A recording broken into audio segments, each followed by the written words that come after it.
I'm Lance Swigert, her brother.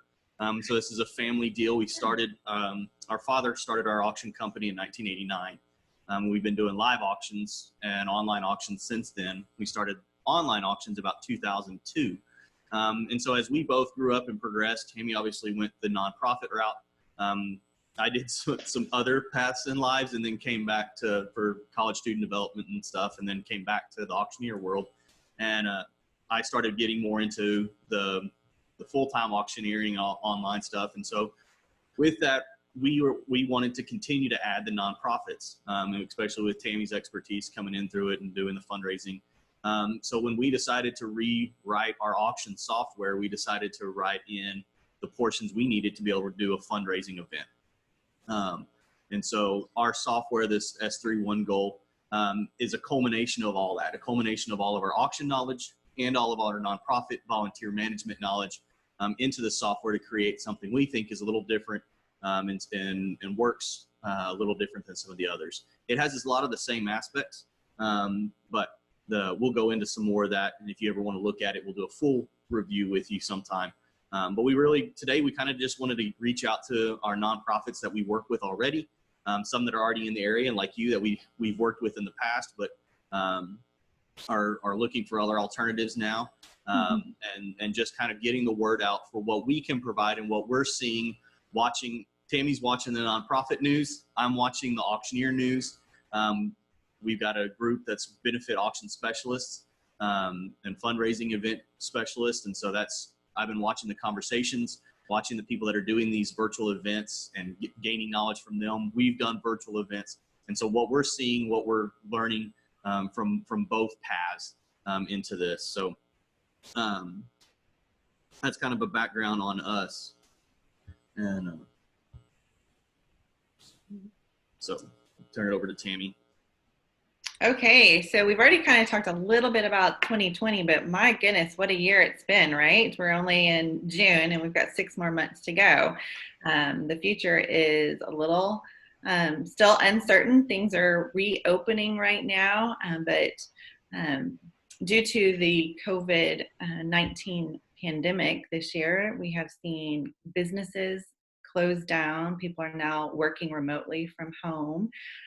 We've seen nonprofits that are having to cancel their large events or postpone them in the future. We've had to watch, the nonprofits have also had to just reevaluate their mission and how they can still effectively help their clients with things like social distancing and capacity limits at their businesses. Nonprofits have had to change to more Zoom meetings between board members and donors and committee members at this point in time. And so even though, like I said, that Texas is reopening right now, we're at about 25% in some places and 50% in other places of opening. But COVID-19, you can see in the last week that numbers are actually increasing again. So people are really starting to be concerned again about the second surge of illnesses coming on and what that's going to look like. So the thing is what does that mean for nonprofits? Obviously, live fundraising events is still very questionable. We want to see those happen, but we have to be realistic as well and start planning for the future and researching and to see how we can make sure whatever our event looks like, whether it's 25% capacity or completely virtual, we have to make sure that it's in the mindset of the donors and your supporters and keeping everyone comfortable and safe. As we also know that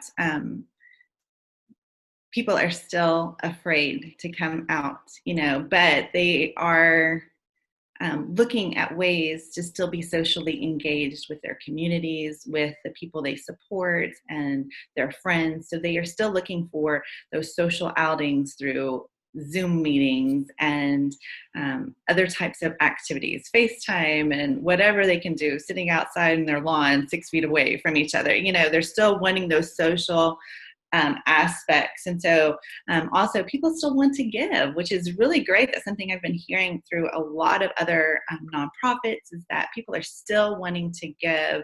They want to help. They just need to know how. They need to know what's going on in nonprofits. And just, again, like I said, they want to know how they can help. So even through virtual type events, that gives them an outlet to help as well. One of the other things we're seeing working with some of the spring events is now, as we move to, they're pushing them back into fall, they're running into conflicts. They're running into conflicts of other events are picking the days, or other events are already on those days. So you know, some people are thinking, well, what can we do besides a large event? How can we move that to a smaller event? How can we move that again to a virtual event, and things like that? So that's another consideration a lot of these nonprofits are having to make. So here's kind of an outline of today, what we're looking for. Today we kind of go, what is a virtual fundraiser? The different types of virtual fundraisers, the pros and cons of them, the components that we look for in the live fundraiser versus a actual live fundraiser. Some of the technical considerations that we have to have. Looks a lot different than our in-person events. Some of the tips that we've seen, people coming through as to create a successful event, and then some bit about how our software S3 One Goal can work with to do a virtual or hybrid event. And then we'll have questions throughout and some available at the end. So kind of the first thing, what is a virtual event? Basically a virtual event, all it really means is some component of that event is now online, versus everything was in place, everything was in a room, everybody was in the same room. All you did was move around the room to the different aspects. The virtual just adds in the component of there's something online about that event. It could be the full event, so the full event is live streamed. You have people on a sound stage, you have people in their homes, you have whatever that is. If the full event is now created, that's a very far scale. Your everything is taken online. To some bit of it less, you have the peer-to-peer fundraising that some people are already doing. They're ramping up their peer-to-peers. So you can either replace a full event with the virtual, or you can create hybrid models of it to be able to add in different digital and virtual functions to that. So it's like Tami said, it's a great way to now start dipping our toes into the use of technology at our events. People were very reluctant to add it, but as we've seen, the society's now become so used to it, everybody's doing much more on it. And so this is a great time to add those options in, because they know there's a reason. It's not just an organization saying, well, we're going to try technology this year. No, we're getting to try technology this year because of the situation we're in, and we think we're going to like it and use it the best of our abilities. So let's talk about different types of virtual fundraising. This is obviously just an example. You can go look online and there's virtual fundraiser ideas all over the place. First of all, a virtual gala. This includes like 100% everything is virtual. You take basically what your event was and make it completely online. You invite your guests to come to an online platform, and then you'd still have a program. You can still have your silent and live auctions. You can still have your Raise a Paddle events and ways to donate straight to your nonprofit. So this would be what a virtual gala could look like. You could also have a house parties. A lot of nonprofits are having an opening ceremony on a Zoom meeting just like this, telling a little bit about their nonprofit, their mission, and then they break it up into small groups where they have board members hosting a group of their friends or supporters from the organization and talking a little bit more specifically about how people can help and the needs of the nonprofits. And so you can do that kind of thing with your house party. You can also do online auctions, just get a bunch of donations, or better yet, since a lot of your local businesses that normally donate are potentially struggling right now, you can ask board members and committee members or friends of your organization to go out and create your donation packages, and then they would donate those to your auction. But that allows them to go to certain businesses and ask them or pay for gift cards, and then everyone's getting a little bit of benefit. Your businesses that support you are getting support right now that they need through purchases for your donation baskets. Obviously, that's something that each nonprofit would have to figure out what is best on regards of asking for a donation or just getting people to purchase items for your online auctions. But when you take the items onto an online auction, you basically have, again, a platform that you post all of your items onto the website, and then you have bidding going on for a week, and then it can close. Now, the thing about this is you could have this as part of your hybrid event, where maybe you do have an attendance, you have your normal gala or event, but you have the online auction going on 7 to 10 days ahead of time, and then it would end at your live event. That way, it allows people that are not comfortable going into the event to still participate. And a lot of these aspects they can still do. For instance, the next one, paddle raise. That is something you can also do, as well as your live auction at your gala, but you can have it virtually as well, so that both virtual participants and your live participants can be bidding and making those donations for your nonprofit organization. You can do peer-to-peer fundraising. I saw one the other day that was a virtual climb to step up and to take cancer down, is what they called it. And they encouraged people, their friends, to donate to their campaign right now. And for them to come to the campaign and ask them to raise $1,000, and then they would go to a virtual climb, and they would climb on their own on a certain day at a certain time. They would go climb 1,700 steps or whatever it was that they created.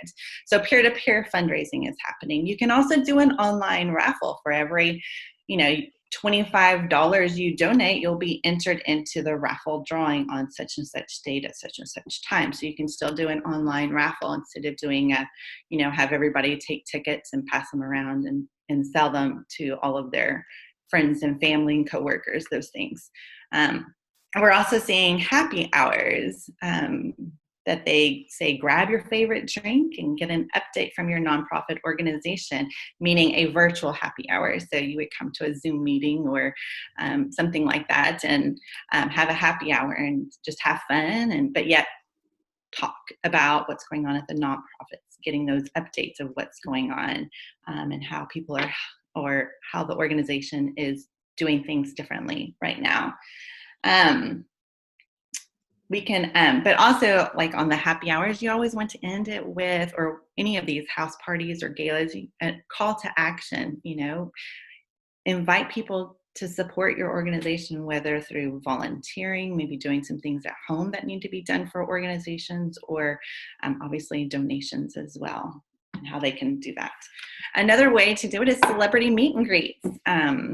There you can get newscasters and sports coaches and just any local celebrities, musicians, to host a meet and greet and sell tickets ahead of time, and then just have a limited amount of people to be able to spend an hour with this celebrity on a Zoom virtual call.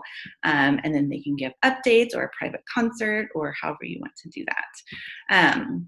Virtual lessons. I thought this was really cool. You could do a cooking lesson with a local chef in town, or a painting party with some artists, and this is a great opportunity where you can actually partner with your local grocers or restaurants or even painting facilities, and get them to pre-box your lesson materials. So if you're doing a cooking, get all the ingredients and have those attending your virtual lesson pay for it in advance, come and pick it up, and then have an actual virtual cooking lesson. Be creative. That's the big thing, is think outside of the box. Think about what people would want to do and feel most comfortable doing, whether it's at home, like I said, doing cooking lessons, or even just raising money through a live auction at your gala. Be creative. And most all of these things can be a hybrid, a combination of both live and virtual events.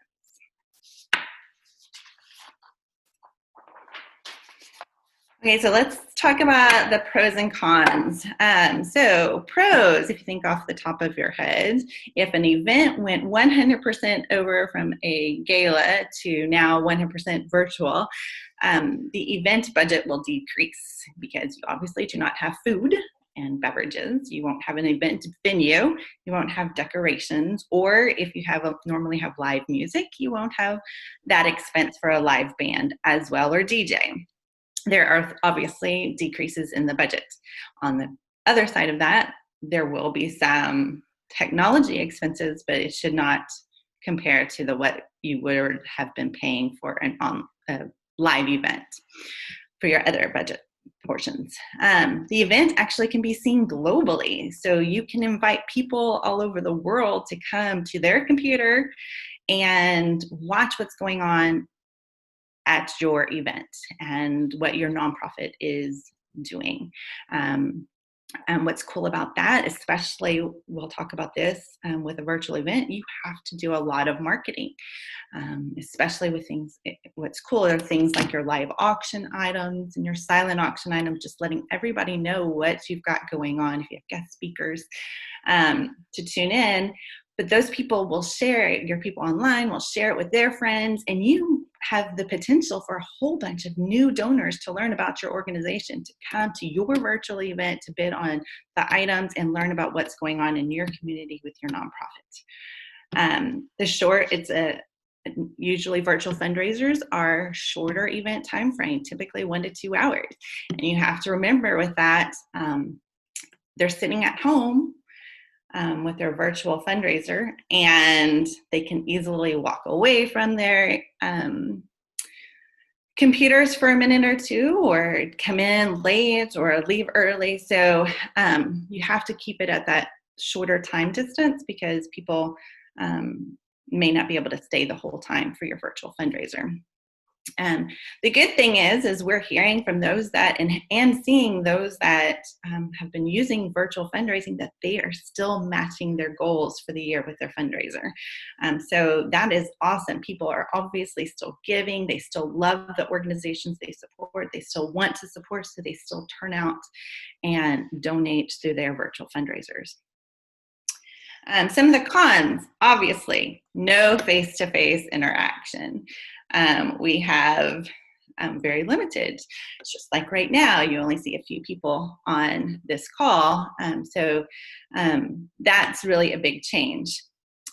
Another con is it takes a lot of marketing, which is not necessarily a negative thing, but it is a lot more than you would do for a regular event, because you want to make sure that people have this on their calendar. You want them to see it continuously on all of your social media platforms, making sure people see what auction items are there so that they can bid on it early, not just putting it out there the day of the event, people walking around and signing up on the clipboards. To bid on it, you have to do it a lot earlier, plan for that time so that people can really see and talk to their friends about bidding on items, especially those auction items that may be a trip somewhere or a girls trip to a spa or things that you would want normally at a live event. Tables will come together and couples will come together. Let's buy this, let's buy this. So you have to create that same atmosphere, but it has to be done a lot earlier with virtual fundraising, just so that people can plan ahead to go in together to buy XYZ auction items. There's obviously a limited peer pressure to go to the event and to donate at the event because it's virtual. You can obviously still tell your friends, hey, I'm going to do this tonight, but hey, let me pick you up, or let's go together, I'll meet you there, kind of a thing at the fundraiser is not going to be there as much. And then, of course, once you're at the event, usually people pressure each other to bid up the items. And so that will not be there as much as well when it goes virtual. It is hard to build enthusiasm in a studio with virtual fundraising, especially for a presenter who is alone in a room. They have the camera, they may have one other person working in the room with them that's behind the computer. So it's really hard to build that enthusiasm. So you need to practice and just make sure you get the right hosts that can really be energized and keep everybody engaged through the virtual event. And then obviously there is more technology to a virtual fundraiser and the stress of potential difficulties. So those are some cons for sure.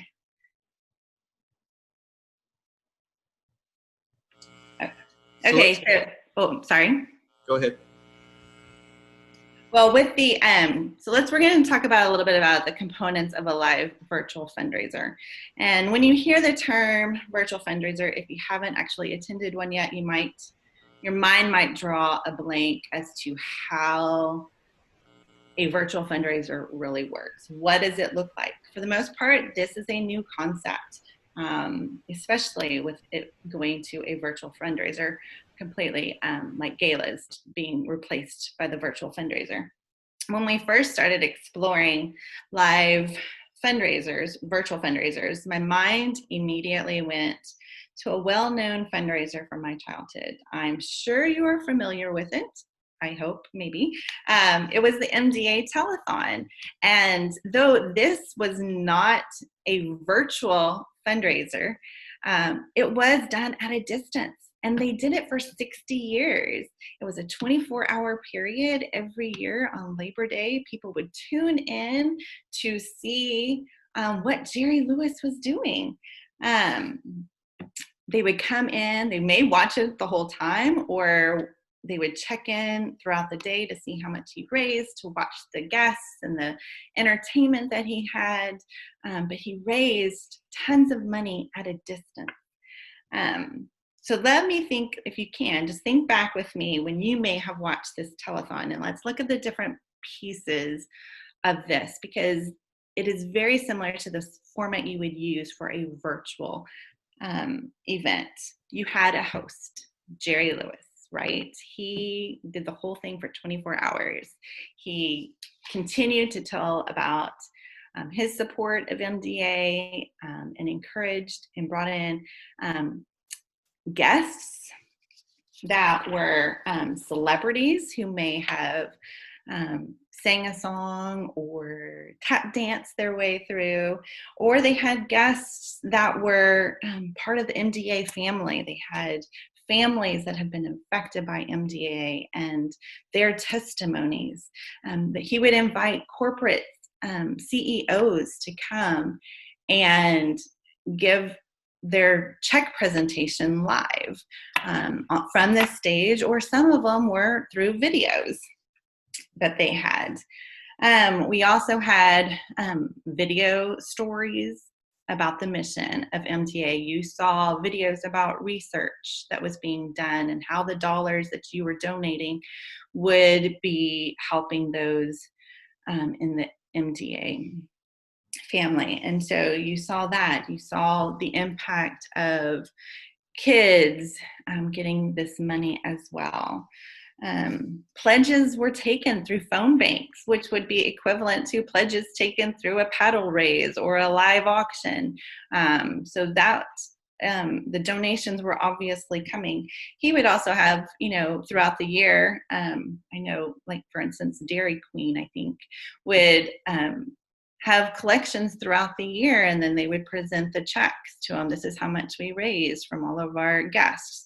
So there are definite ways, as you can tell, that this is very similar to what a virtual fundraiser would look like. You would want a host that would be energetic. You would want guests to come on through either right there with you, to come to your stage, or you would have them tune in through their home, and have a video there. You could have a video of your organization pre-done ahead of time, and just have it run at the beginning or somewhere during the event, telling about your organization. So that's a little bit about MDA and how you can, in your mind, grasp what a virtual fundraiser would look like. So I came across this quote, and it says, most giving is 80% emotion and 20% rational.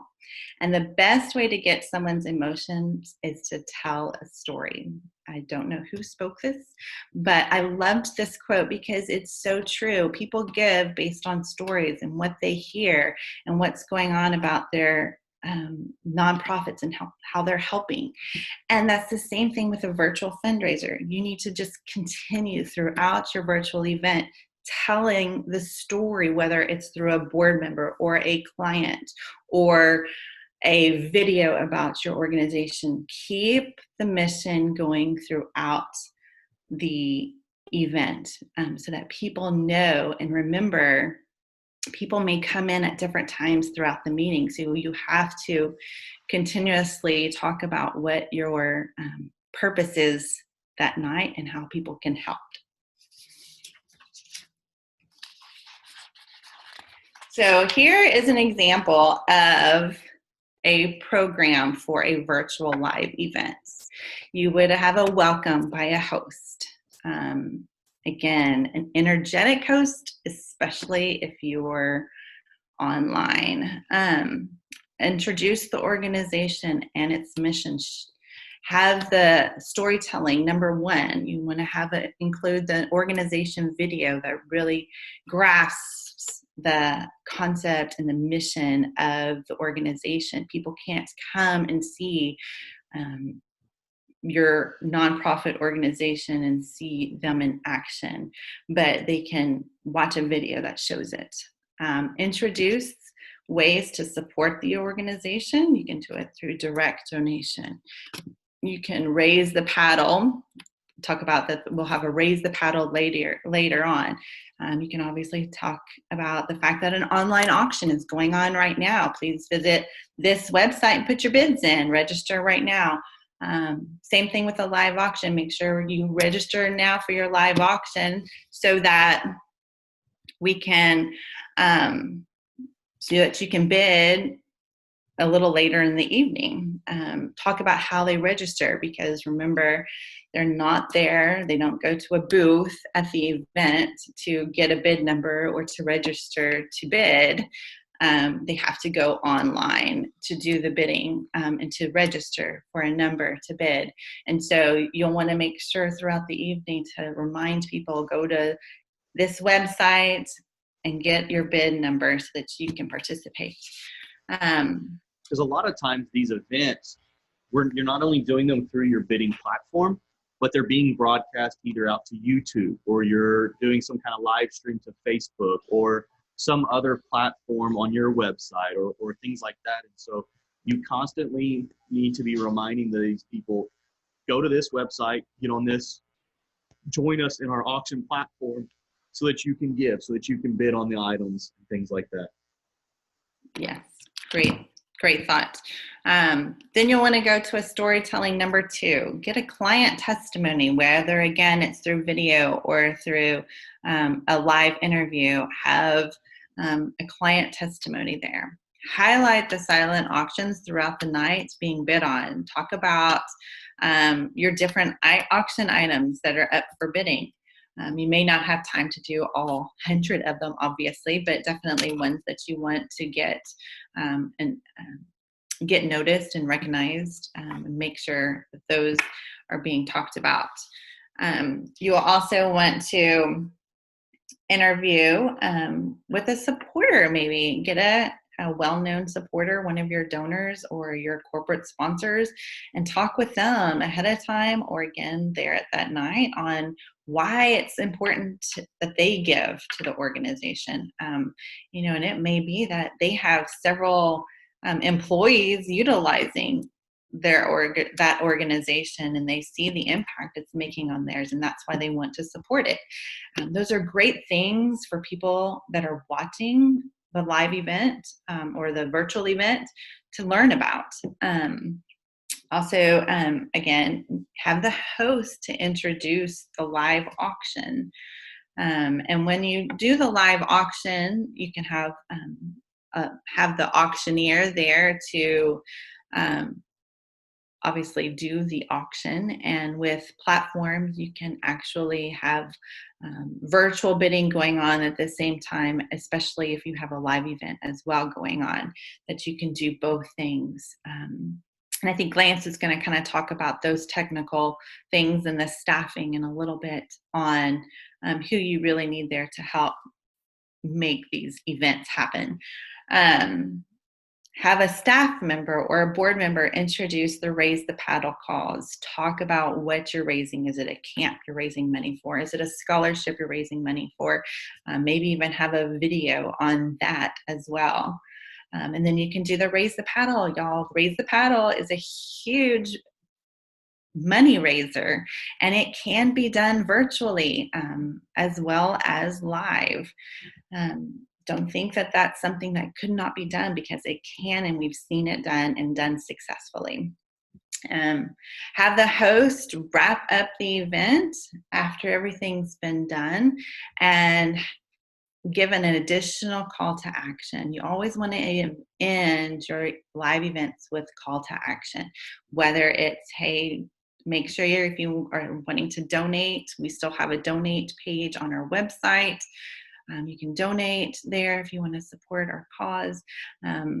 Also, there's ways to volunteer. We need volunteers, or we're in need of these supplies at our organizations. Just have an additional call to action. And obviously, thank your guests for attending and for their donations. Tell of the impact and how crucial these dollars are to your organization. And so with this example, we really kind of still kept it to a very almost traditional flow. But if you think about the MBA and you think about if you go with a full virtual event, you can spread the fundraising out throughout the night. So if you have an hour and a half long event, you can put some of your paddle raise towards the front. You can do an auction item. You can then tell a story. So you can kind of start breaking that up. That way, if people only watch 30 minutes, 45 minutes, they're still a part of, and they still have the ability to give during those time frames. So you can really, we just put this up there as kind of an example, but you can really expand this out or use this model when you go to a hybrid event that a lot of people are looking at for fall and spring events. Where you have some kind of component of both. Great thoughts.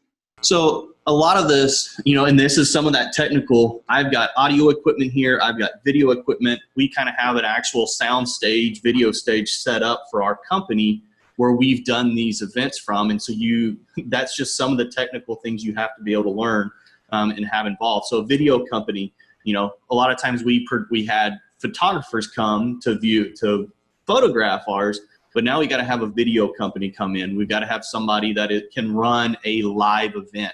Live event is different than a tape recorded event because you have different equipment. You have switchers, you have multiple cameras, you have lots of different things. A lot of videography companies aren't used to doing live production video. So again, you have the cameras, you have a sound system, you have lights. I've got 4 lights on me right now. That's not something that a typical person has at their house to produce a well quality event. So, and to think about those, each of the people that are going to be in different locations and speaking, if you want a very professional level and a very high-end event, you're going to need those types of companies at each person's location, or be able to bring those people into a location to be able to do that. Some kind of sound stage, some kind of video stage that they can provide. But it depends on the type of event you have. So some events are very much, you know, we've done events where we've had board members and we've had presidents and CEOs, different people on their cell phones or sitting in the backyard. It was kind of a very casual event. And then we had people on a sound stage. So it depends on the caliber of event that you want. It was really neat, kind of sneak peek into people's lives because of everybody was shelter in place, but it was a neat peek into their lives sitting in the backyard. You know, one guy, his son was building a fire because after the event was done, they were going to have a s'mores roast and family time after the event. So it was just kind of while it was not obviously a fancy event, but it did give that really neat kind of sneak peek into their home life, which was really neat concept as well. So the bidding platforms, there's all kinds of bidding platforms out there, but some of them you have to consider on, can people use, is everything in one bidding platform?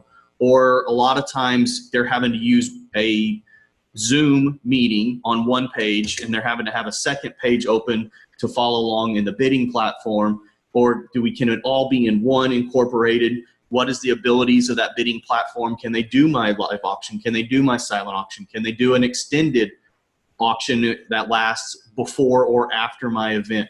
Can they do the fund and need things? And so there's a lot of considerations in those bidding platforms that you need to look for. And then again, the presenters. How many presenters do you want?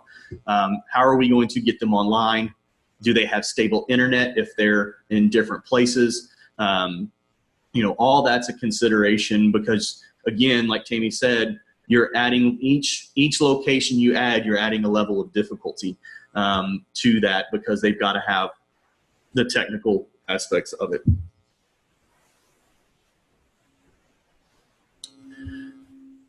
So we came up with some tips that we've really seen and that we really stress on the nonprofits that we work with. Remember, the attendees have to know about it. They have to learn about it. So marketing, again, is key. And we hit that a lot today. Marketing is key. Event date, event time, and event website location. How doing trainings beforehand. You know, that can be some of your marketing is saying, hey, ladies and gentlemen, we just wanted to introduce you to our bidding platform that we're going to be using for our event. So let's run through real quick how to register, how to bid, how to donate. So that can be part of your marketing, but it's also part of your training. Your volunteers, if you're going to have volunteers operate the bidding platform, they've got to get trained. There's some more intricacies when you do a virtual event that are dealing with that. So they've got to be able to train and understand the platform really, really well so that they can follow along and use the platform to its best of abilities. Practice run through. A lot of times we may check microphones before an event. We may make sure everybody's got scripts. But when you're doing a virtual event, because you're switching between presenters, you're switching between speakers, camera angles are changing, it's really a good idea to do at least half run through or even a full run through of the event so that you know exactly how things are going to change. You can see how the technology is going to work because a lot of this is still new for even some of the technology companies. How do I do lower third banners? How do I do transitions to the video testimonies? How is the platform, because some of these streaming platforms like Zoom, there's different levels of technology in there that you can provide. And so going through that full run through to make sure you can do every single piece of the event the way you planned it.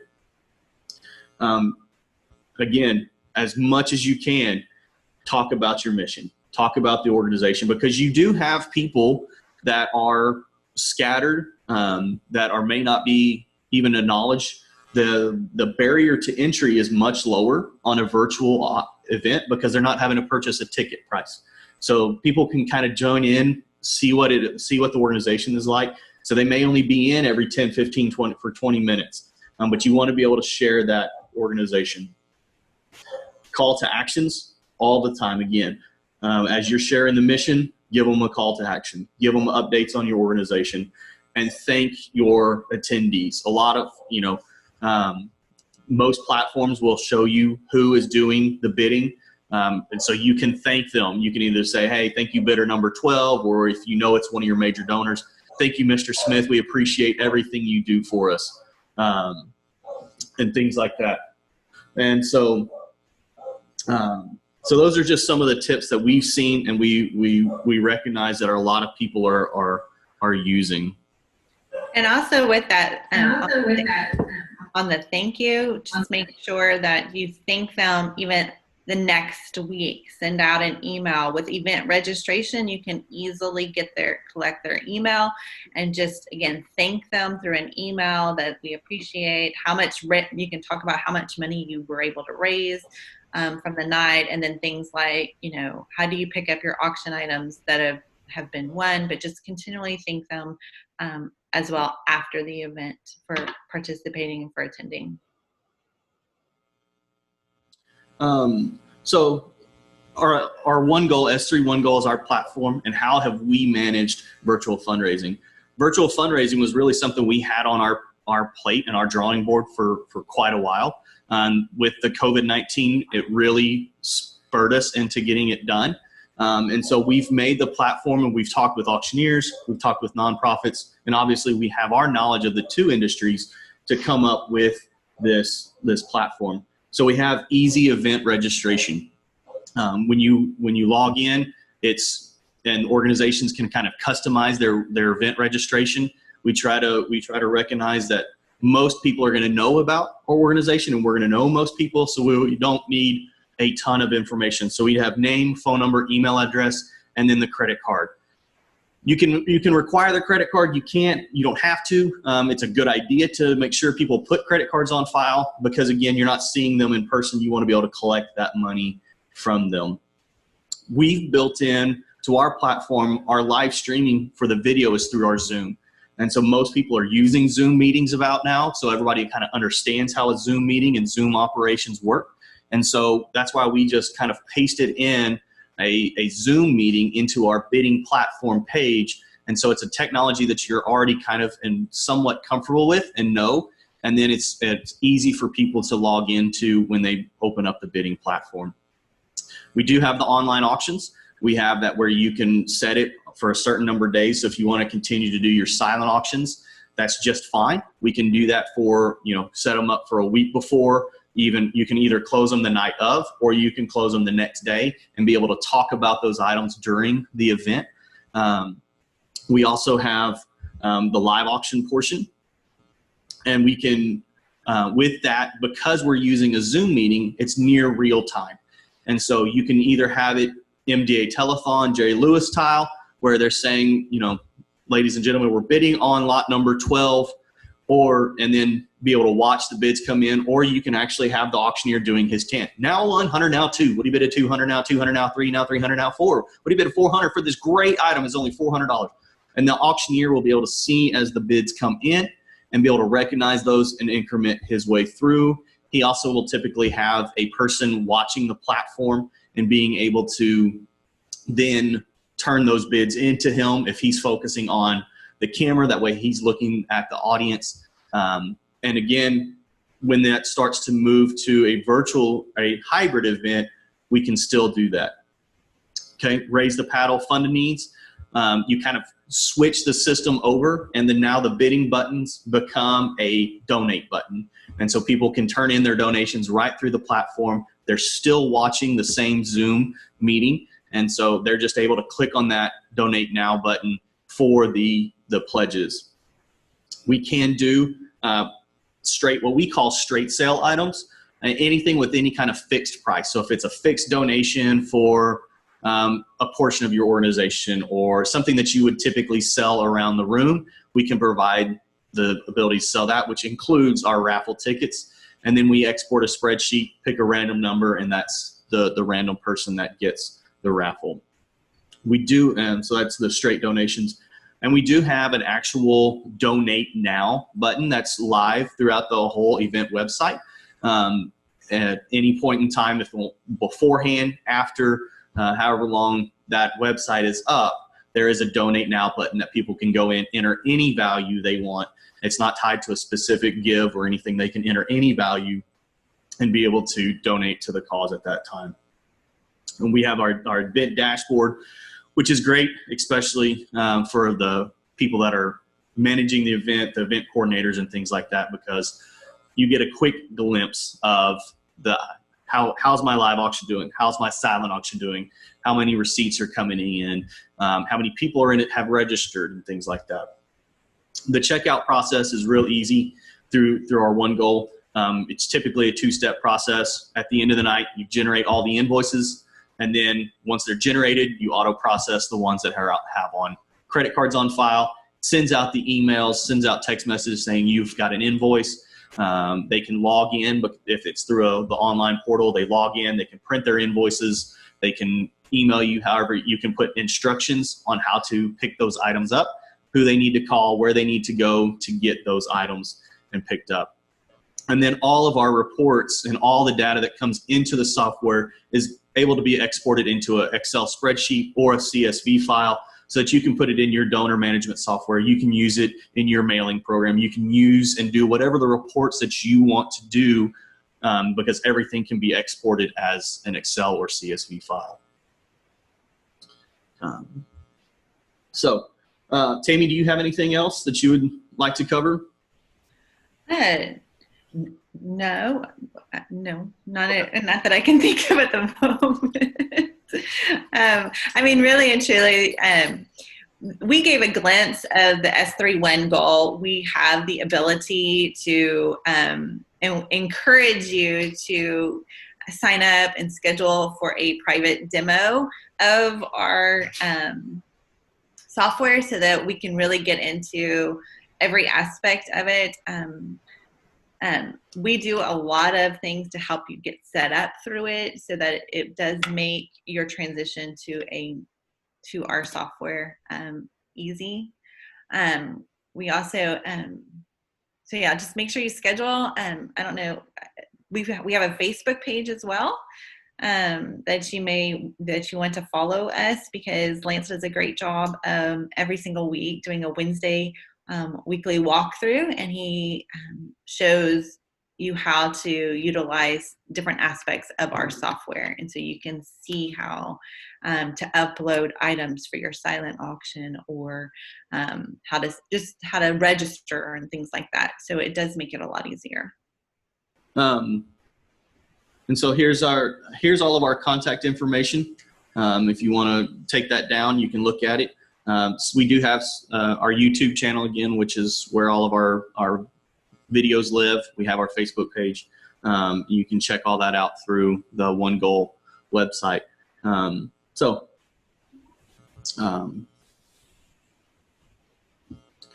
If there's not any questions, and if we don't have anything else, we certainly appreciate y'all taking your time to join us and to look and hopefully learn some about the virtual fundraising and what's out there.